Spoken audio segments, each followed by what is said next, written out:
تو بات آپ نے شروع کی تھی فیصل صاحب معیشت کی، ان کا بھی جو زور ہے، جو فوکس ہے وہ معیشت، معاشی سرگرمیوں کی طرف ہے. میرے یہاں سے سوال ابھرتا ہے کہ پاکستان کے جو دوررس مفادات ہیں افغانستان میں وہ کیا ہو سکتے ہیں اور کیا ہیں؟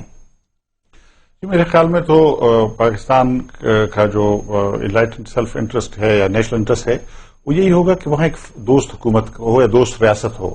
حکومتیں تو بدلتی رہتی ہیں اور پاکستان کا یہ بالکل جینون حق ہے کہ وہ ایک دوست ریاست کی توقع کرے، اچھی پڑوسی کی جو پاکستان کے ساتھ کئی لحاظ سے اس کی مشترکہ مفادات ہیں اور مشترکہ اقدار ہیں. یہ بالکل جینون انٹرسٹ ہے اور میں سمجھتا ہوں کہ یہ اچیویبل ہے. لیکن جو اچیویبل نہیں ہے وہ کابل میں ایک پپٹ گورنمنٹ بٹھانے کی جو کوشش ہے وہ نہیں ہو سکتی.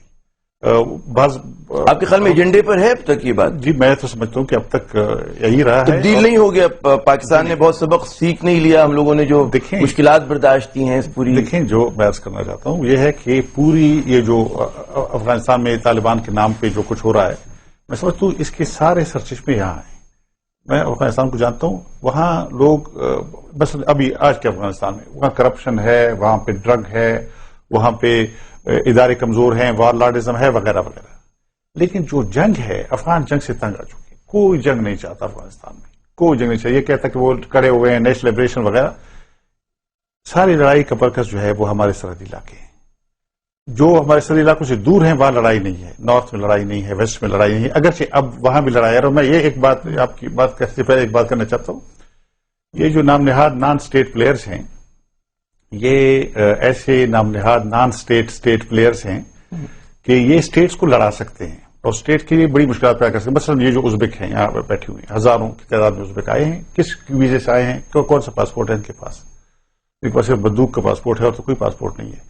یہ آہستہ آہستہ افغانستان کے شمال میں جا کے لڑنا چاہتے ہیں. آپ یقین جانیے کہ اس کے بہت لمبے سوال یہ پیدا ہوتا ہے کہ پختون معاشرے میں ان کی پینیٹریشن کیسے ہوئی؟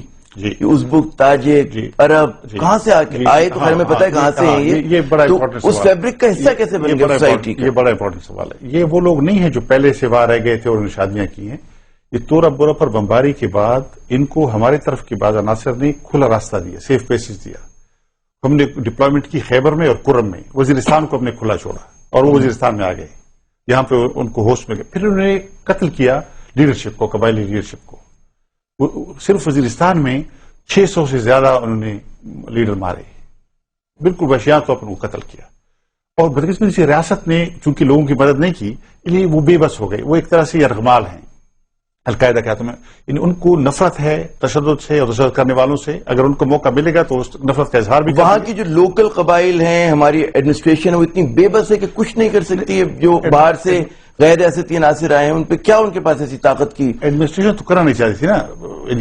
لوگ بیچارے تو اس لیے بے بس ہو گئے کہ جب ریاست ایک طرح سے اس نے تماشا دیکھنا شروع کیا اور تو وہ جو لوگ تھے ان کے پاس اسلحہ تھا، پیسہ تھا، ٹریننگ تھی، وہ زیادہ سپیریئر اسلحے کے ساتھ آئے تھے قبائلیوں کے پاس. چلیں افروز صاحب ہمارا آپ سے گفتگو سلسلہ جاری رہے گا. ناظرین جب ہم وقفے کے بعد آئیں گے ہم اکرام سہگل صاحب سے پوچھیں گے کہ جو اندیشے ہیں پاکستان کو اسمبلی کی حکمت عملی کے حوالے سے، خصوصاً اس بات سے کہ جو ہندوستان کے انفلوئنس بڑھتا جا رہا ہے افغانستان میں، اس پہ ذرا سی ہم بات کریں گے وقفے کے بعد. جناب پروگرام قوم کے سامنے کے ساتھ عامر ضیاء پھر حاضر ہے. ہماری بات ہو رہی ہے آج افغانستان کے حوالے سے، امریکی پالیسی کے حوالے سے، اور ہمارے ساتھ جو مہمان ہیں افروز صاحب خٹک صاحب موجود ہیں اور اکرام سہگل صاحب. اکرام صاحب، امریکہ نے پاکستان کو بہت فوجی امداد دی، مالی امداد دی، معاشی امداد دی. اس کے باوجود جو ہمارے لوگ ہیں بہت زیادہ اندیشوں میں مبتلا ہیں اور اس کی ایک بڑی وجہ افغانستان کے حوالے سے جو ہندوستان کا بڑھتا ہوا کردار ہے. کس نظر سے دیکھتے ہیں آپ؟ دیکھیے آئی تھنک یہ بات جو ہے نا انڈین انوالومنٹ دیر، یہ ڈیفینیٹلی ہمیں ایک بولتے نا ایک اسٹمبلنگ بلاک ہے ہمارے لیے. کیونکہ جب یہ ناردرن لائنس پاور میں آیا second time, because not is the first time in power, they came in second time power, اس وقت ان نے یہ کیا کہ جب تک ان دا مین ٹائم کرزائی صاحب کی گورنمنٹ آتی وغیرہ، یہ جو افغان انٹیلیجنس سروس ہے نا it was taken over completely by the Indian را.